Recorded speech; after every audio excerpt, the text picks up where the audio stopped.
I was going to look at that brown, low, like baseboard. Okay, let's try to sneak up. Of all the video games I've done, this is the only one where you come together just like a real theatrical production and spend the time like we're shooting a movie. We're doing a television show. And for me, the rehearsal day, it's just invaluable.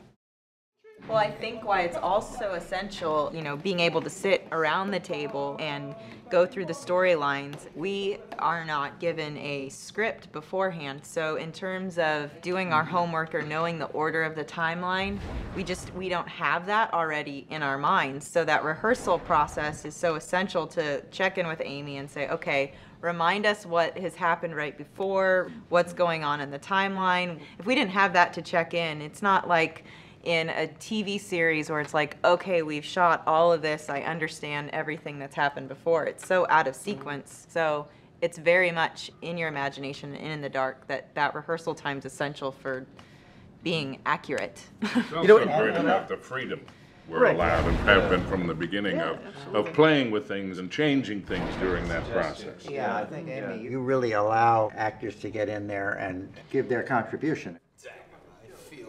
I remember one of the first scenes you and I had to do. I'm on a Jeep holding this massive weapon, and you guys had blocked out what you needed technically from the scene.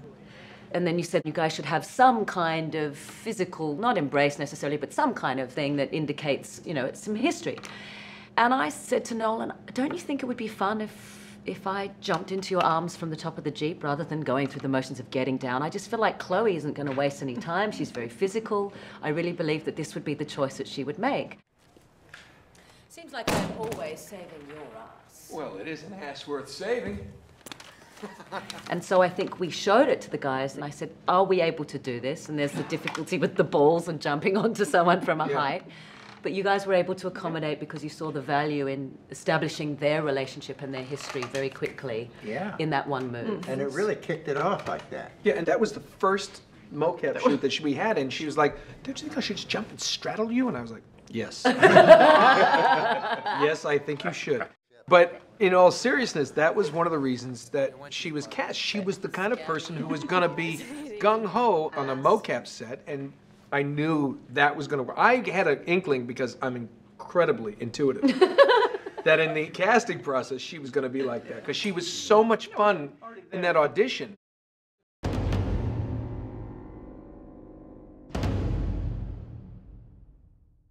Writing, we write as we go, and so it's so much easier to write when I can hear your voices in my head, you know, and I know how you're going to react to something, and it's great to be able to know I can take something in there and think, this isn't quite there yet, but I know when we just go out and put it up on its feet, it's going to suddenly come to life because you guys know the characters so well.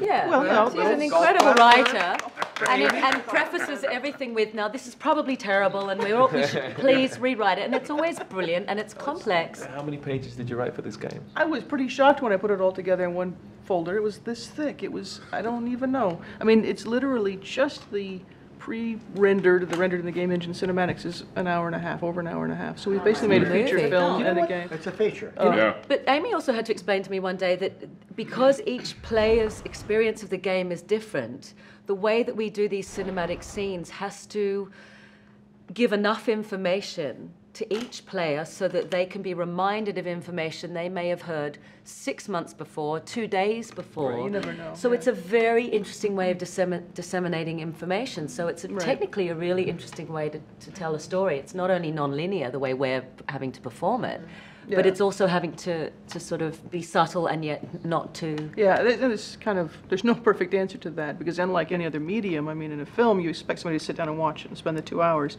Somebody may play a game, say the game lasts 10, 12 hours. They may sit and do it in one sitting, which is awesome, because then they experience it in one flow. Or they may play it over a number of weeks, in which case some hint that we subtly dropped in the first scene is not going to be resonating for them when they get, you know, halfway through the game. So trying to find that happy medium for all those players is difficult.